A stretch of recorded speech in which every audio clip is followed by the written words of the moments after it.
Hello, everyone, and happy Friday! Today is April the 16th, and this is the 41st edition of Book Fun Friday. Welcome.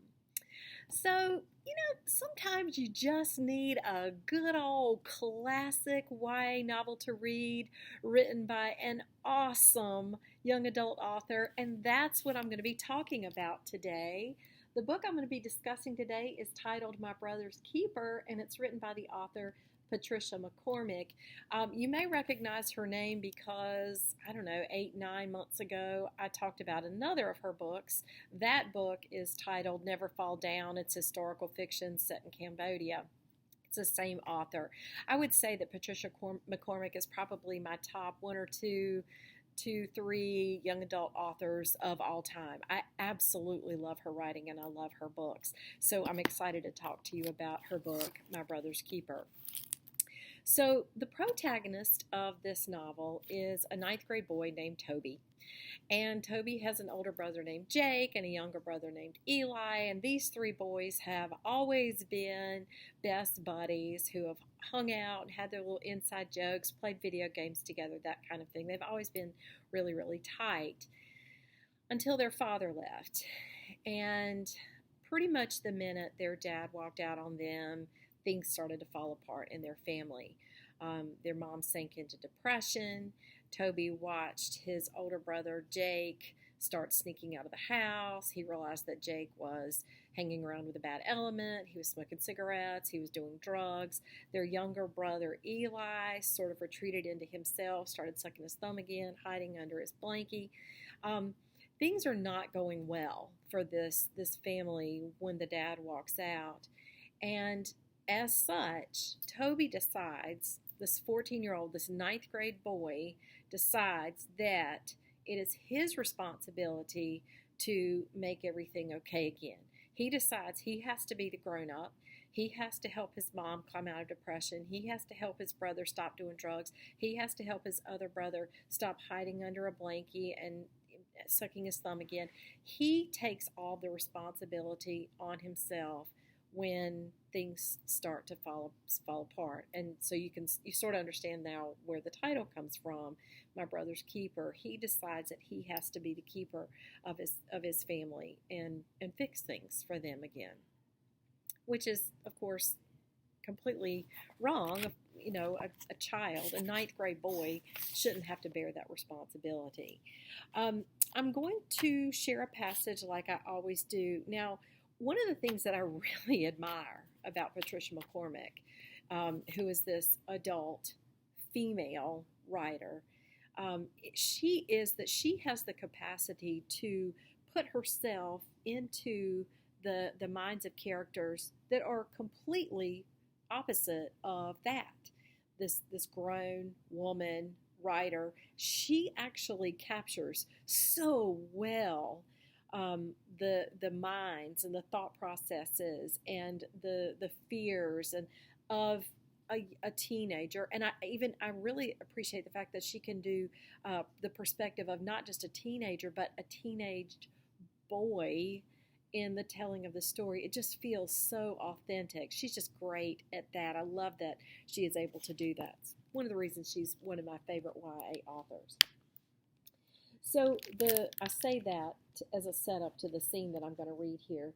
So what's happening here is Toby is with Eli. Eli is his younger brother, and Eli is having a bad day. He's hiding under his blanket and sucking his thumb, and Toby decides that he needs to try to help him come out and, have a better day.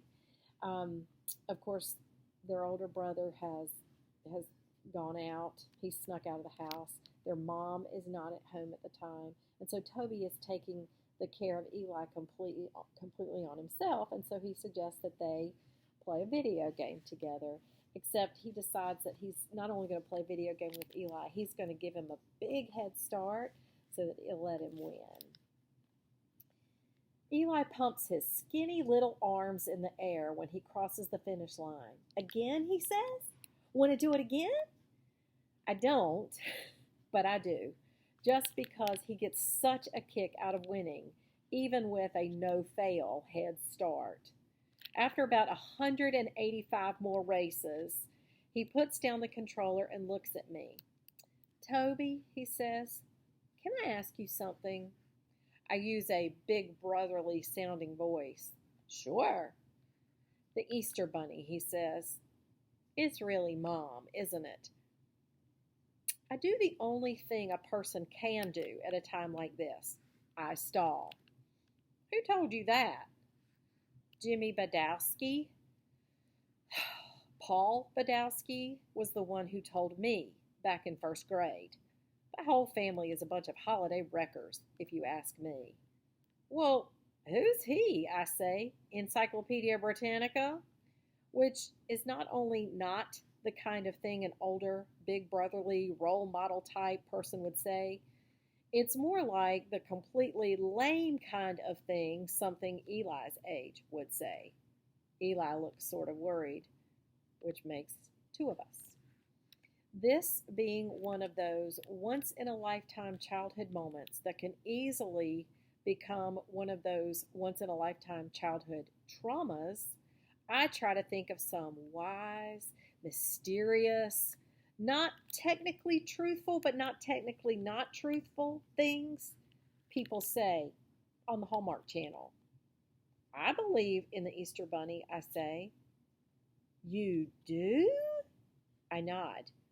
Like I believe in electricity. I get up and I turn the light switch off and then on and then off and then on. You can tell Eli doesn't get it.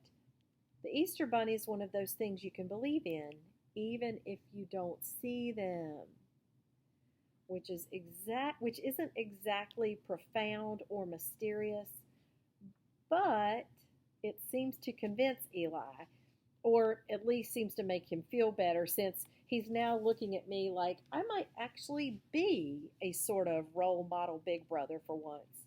And for once, I actually feel like I am. I let Eli watch TV an hour past his bedtime. I read him 2 stories and I scratch his back. After he's asleep, I go downstairs and wander around the house. I stop by the implosion picture in the den.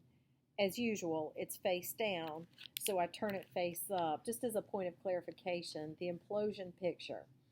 So that's a photo of their family when it was still intact before their dad left.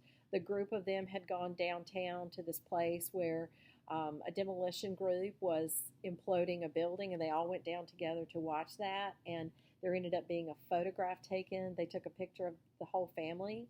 And after their dad left, even though that photo still sat out, every time Toby walks past it, somebody, he thinks it's his mom, somebody has turned that photo face down. And so he always has to turn that photo up. That's what it means there when he says, I stopped by the implosion picture in the den, it's face down, so I turn it face up. I then go sit on the bottom step and look out the window next to the door. And I play a game with myself about who will come home first.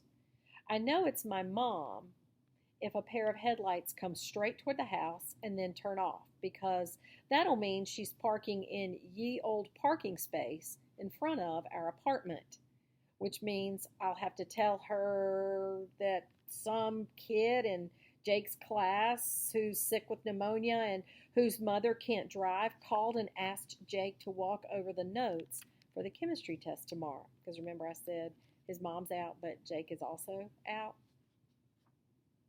I'll know it's Jake if the headlights beam across the front yard, then stop sideways in front of our apartment, because that will mean someone's dropping him off by ye old curb, which means I'm going to tell him I'm not going to keep coming up with bogus stories about why he's throwing up or why he's not home. Every time I see headlights, I make a bet with myself. 10 points if it turns out to be Jake. -10 if it's my mom, 1 point if it's nobody. By 11:32, the nobodies have 14 points. Finally, a pair of headlights beam across the yard and a car stops at the curb and lets someone out. I run upstairs. I know you're not asleep, Jake says when he comes into our room. I don't move. I saw you at the window. I tell him to shut up, or else he'll wake Eli. Where do you think Mom is? It isn't what I mean to say, it just comes out. He doesn't answer. It seems to take all his attention just to unbutton his shirt. Where's Mom? I say. Jake leans into my bunk. His eyes are red, like the wolf's eyes on the Nature Channel. He smacks his lips and rubs his belly. It's an old joke from when I was little and I'd ask where our mom was and Jake would pretend he'd eaten her. I hated it then. I hate it worse now. I roll over and face the wall. A minute later, I roll back the other way. Where'd you go? I say. Nowhere. He's finally gotten his shirt off, and I notice that he has chest hair. I'm telling, I say. Okay, he says, so tell. Then he turns off the light and climbs up past me onto the top bunk. I reach up and tighten the bolt that attaches his bunk to the frame, which is something I always do before I go to sleep, just to make sure his bunk doesn't fall on me and crush me in the middle of the night. A few minutes later, the front door opens, and our mother comes in, humming. And again, this is titled My Brother's Keeper, and it's written by the author Patricia McCormick. Well, guys, thank you so much as always. I appreciate you being here and watching and commenting. You're always so kind, and I sincerely do appreciate that. Continue taking care of yourselves. I hope you are well and continue to be so. And I will see you next Friday for edition 42 of Book Fun Friday. Bye, everyone.